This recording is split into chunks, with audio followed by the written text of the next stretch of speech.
बच्चों, कैसे हैं आप सब। Welcome back to Divi classes.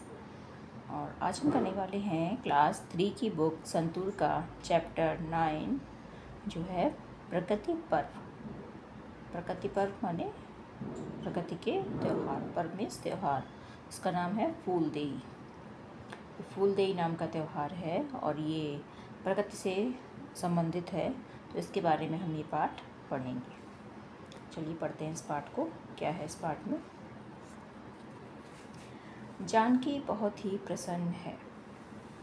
वह कल अपने सभी मित्रों के साथ फूलदेई पर्व के लिए जाएगी। जानकी बहुत खुश है। जानकी छोटी बच्ची है एक, और वह कल अपने सभी दोस्तों के साथ कहाँ जाएगी? फूलदेई त्योहार के लिए जाएगी। अगले दिन उसकी इजा, इसमें लिखा है माँ, ये इजा किसको बता रही? माँ, उसकी माँ को इजा। अगले दिन उसकी इजा ने उसे सुबह सुबह उठा दिया। तब उसकी माँ ने उसको सुबह सुबह उठा दिया जिस दिन फूलदेई का त्यौहार था। नहा धोकर अपनी छोटी डलिया हाथ में लिए फूल चुनने के लिए वह निकल गई।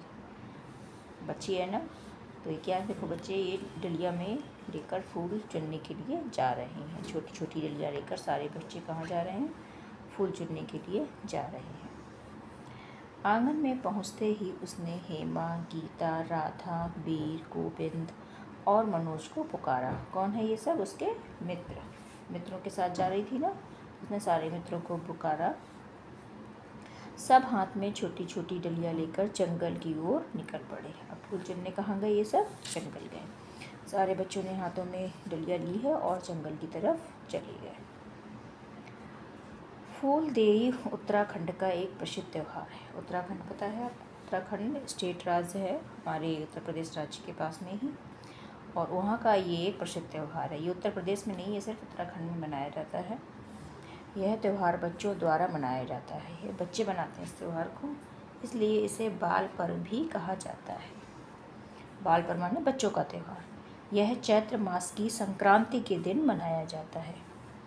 चैत्र मास में संक्रांति वाले दिन इसको मनाते हैं। चैत्र भारतीय नव संवत्सर नववर्ष का पहला महीना होता है। चैत्र जिसमें नवरात्रे स्टार्ट होते हैं, चैत्र वाले जो हम अप्रैल में मनाते हैं।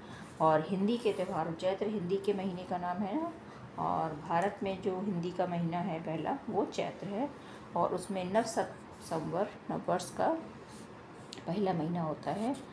फूलदेई वसंत ऋतु के आगमन का प्रतीक है। वसंत ऋतु जिसमें नए नए फूल खिलने शुरू होते हैं, तो जो ये फूलदेई त्यौहार है, ये फूलों का त्यौहार है ना, तो वसंत ऋतु के आगमन, ये वसंत ऋतु आ गई है, इन फूलों को देखकर ये पता चलता है। चैत्र ऋतु आते ही ऊंची ऊंची पहाड़ियों से बर्फ़ पिघलने लगती है। अब ये उत्तराखंड का त्यौहार है, तो उत्तराखंड में बर्फ़ के पहाड़ भी हैं, तो बर्फ़ सर्दियों में बर्फ़ पड़ती है। और फूलदेई का त्यौहार चैत्र से शुरू होता है, तो बर्फ़ पिघलना शुरू हो जाती है। सर्दियों के ठंडे दिन बीत जाते हैं। अब चैत्र से गर्मी शुरू हो जाती है, सर्दी ख़त्म हो जाती है। उत्तराखंड के सुंदर पहाड़ फूलों से लद जाते हैं। जब सर्दियाँ ख़त्म होती हैं, गर्मी आनी शुरू हो जाती है, तो जो पहाड़ी एरिया है जहाँ पर बर्फ़ जमी रहती है, बर्फ़ पिघलकर घाटियाँ हैं जो वो फूलों से लद जाती हैं, सुंदर सुंदर फूल निकलने लगते हैं। जानकी और उसके मित्रों ने बुरांस, फ्योली और कई प्रकार के फूल अपनी छोटी छोटी डलियों में इकट्ठे कर लिए। जानकी और उसके मित्रों ने, जानकी गई तन्ना फूल चुनने, क्या किया उन्होंने? बुरांस के फूल, फ्योली और भी कई प्रकार के फूल अपनी डलियों में इकट्ठे कर लिए। अब यह टोली, जिसे फुलारी कहा जाता है, क्या कहते हैं इस टोली को? कौन सी टोली? जो बच्चे मिलकर फूल इकट्ठा करते हैं उस टोली को, और वो उन्हें क्या कहते हैं? फुलारी। ये बच्चे क्या करते हैं? हर घर के मुख्य द्वार की देहली पर रुकती हैं, अक्षत और फूल डालती हैं और गाती जाती हैं। ये गीत दिया है उनका लोकगीत इसी भाषा में, वहीं की भाषा में। क्या करते हैं बच्चे? फूल लाते हैं, और देखिए क्या कर रहे हैं, घर पर फूल डाल रहे हैं। और ये जो हैं ये इनको क्या दे रही हैं? जिनके घर पर ये फूल डालते हैं, ये उनको चावल और गुड़ दे रही हैं, भेंट देते हैं ये लोग। कौन सा गीत गा रही हैं ये? फूलदेई छप्मा देई दैड़ी द्वार भर भकार, ये देली कै बारंबार, नमस्कार फूले द्वार। ये गाना बच्चे गाते हैं जब इनके द्वार पर सबके देहली पर क्या करते हैं, दरवाजे पर फूल डालते हैं और वो लोग उनको उपहार में गुड़ और चावल देते हैं। इसका अर्थ है, क्या अर्थ है इसका? इसका मतलब क्या, ये जो प्रोसेस करते हैं, आपकी देहली फूलों से भरी रहे। ये जो गाना गाया ना बच्चों ने कि फूल दे छम्मा दे, तो आपकी देहली है वो फूलों से भरी रहे, मंगलकारी हो, आप सबको क्षमा प्रदान करें, सबकी रक्षा करें, देहली और घर में समृद्धि बनी रहे, सबके घरों में अन्न के भंडार भरे रहें। ये इस गाने का मतलब है, जो बच्चे गाते हुए जाते हैं और क्या करते हैं, सबके घरों पर फूलों को डालते हैं।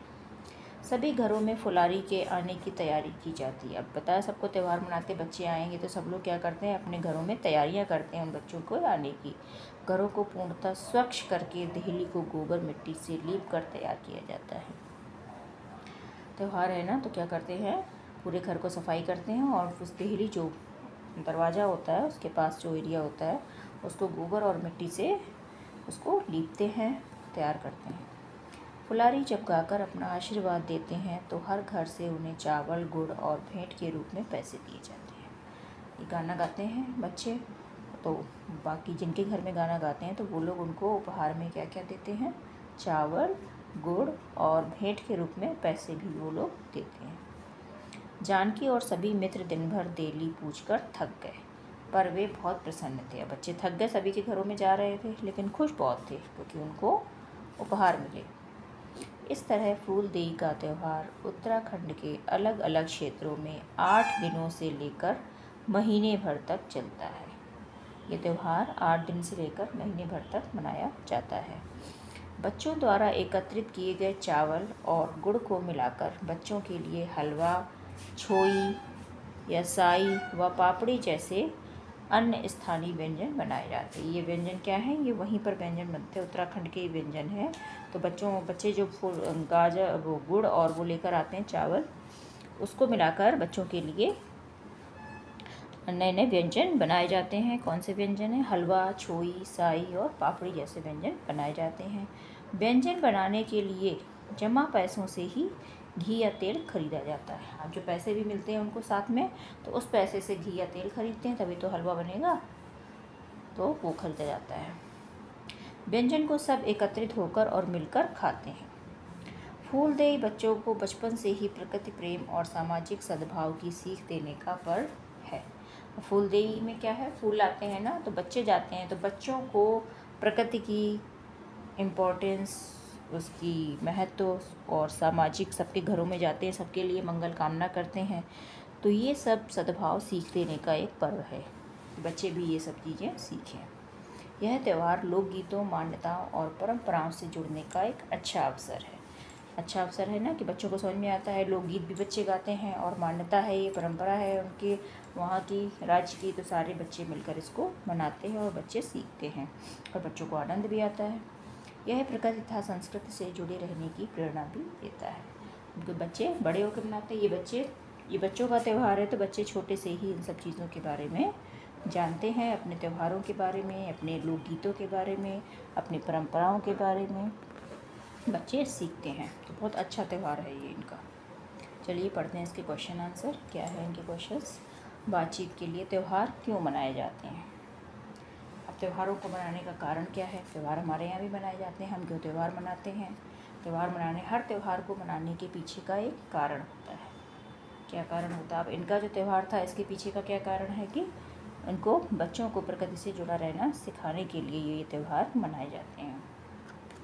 आपका प्रिय त्यौहार कौन सा है। अब आप बताएंगे आपको कौन सा त्यौहार अच्छा लगता है। इनके यहाँ तो ये त्यौहार मनाए जाते हैं, आपके यहाँ कौन सा त्यौहार मनाया जाता है।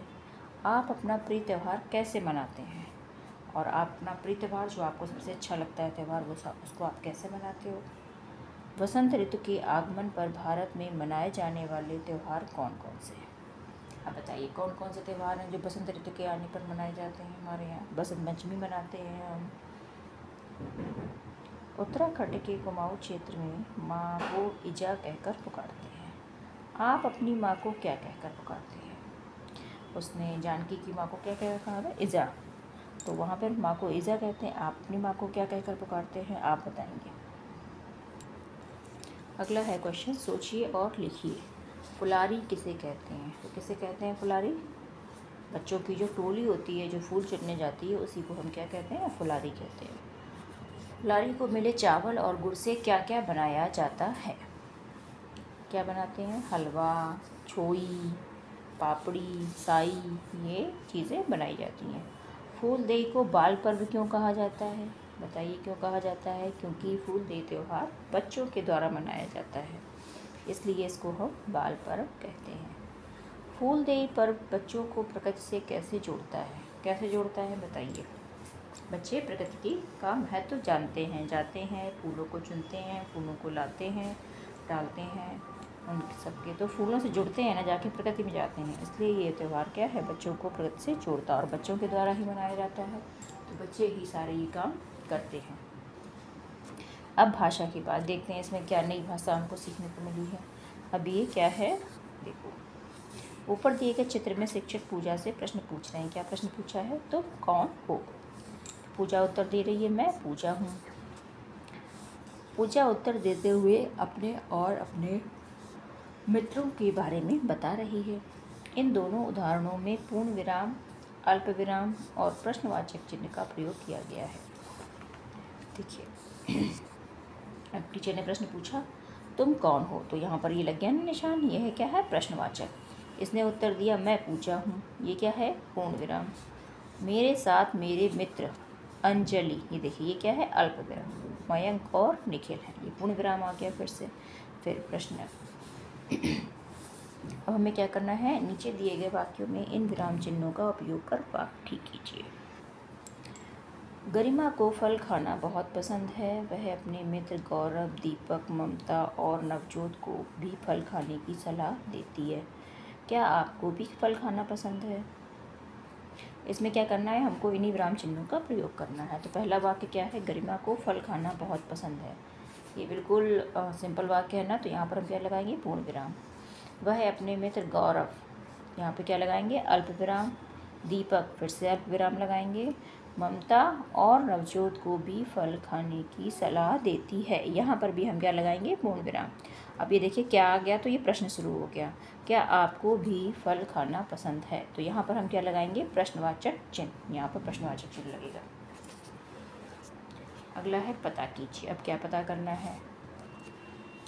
फूलदेई बसंत ऋतु मार्च अप्रैल में मनाया जाता है वाला त्यौहार है। ऐसे ही शरद ऋतु सितंबर और अक्टूबर और हेमंत ऋतु नवंबर और दिसंबर में मनाए जाने वाले त्योहारों की जानकारी खोजिए और लिखिए।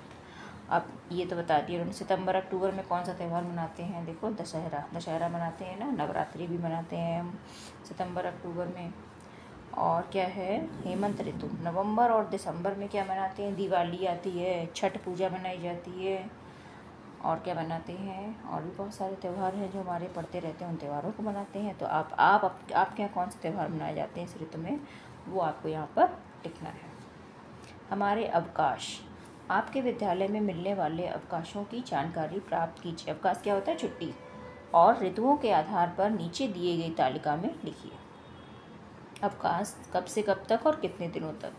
ग्रीष्मकालीन, गर्मी की छुट्टियों में जो छुट्टियाँ होती हैं वो लिखिए यहाँ पर, कितने दिनों की, कब से कब तक होती है और कितने दिनों की होती है। शरदकालीन अवकाश,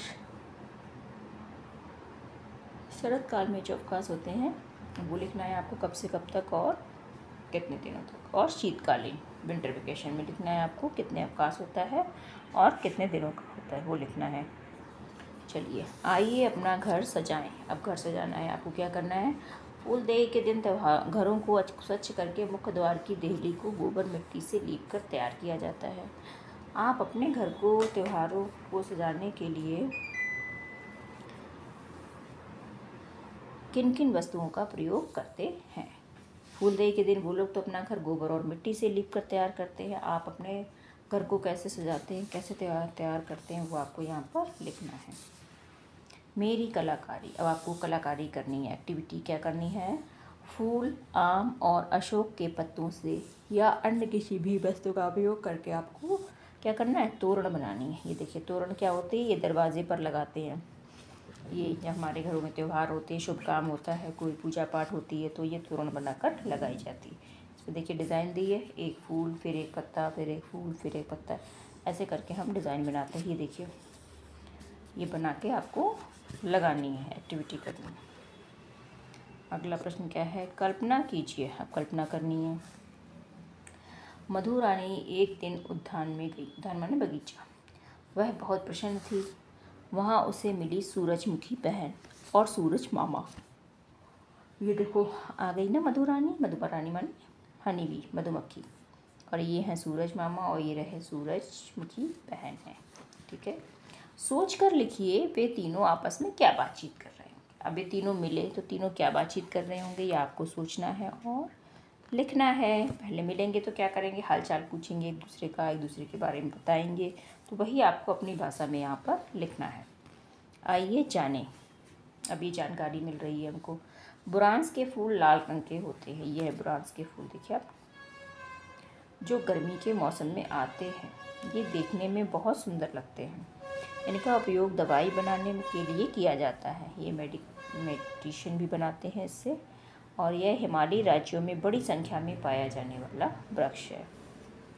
बहुत संख्या में वहाँ पे आते हैं। वहाँ पे आप जाएंगे उत्तराखंड में पहाड़ी एरिया में, तो आपको बुरांस के बहुत सारे पेड़ वहाँ पर होते हैं, मिलते हैं, और बुरांस की बहुत सारी चीज़ें बनाते हैं। इसमें तो बताया गया है कि दवाई भी बनाते हैं, और इसका एक शरबत भी बनता है बुरांस का, रेड कलर का होता है, वो आपको शरबत भी वहाँ पर मिलेगा। और ये है, ये कौन सा फूल है? देखिए ये फ्योली। फ्योली के फूल बसंत के आगमन की सूचना देते हैं। पीले रंग के होने के कारण इनका नाम फ्योली रखा गया है। देखिए पीले रंग का फूल है ना। ये पहाड़ों की सुंदरता के प्रतीक है। ये भी औषधि गुणों से भरपूर है। ये दोनों फूल और इनके जो पेड़ हैं वो औषधि गुणों से भरपूर है, मतलब इनसे दवाइयाँ भी बनाई जाती हैं। तो ये हो गया है हमारा पाठ फूलदेई त्यौहार के बारे में हमने जाना। कैसा लगा वीडियो? पसंद आया है तो चैनल को लाइक कर दो, शेयर कर दो, सब्सक्राइब कर दो, और कमेंट करके बताइए आपको पाठ कैसा लगा। मिलते हैं अगली क्लास में, तब तक के लिए देखते रहिए Devi classes. Thank you, thanks for watching.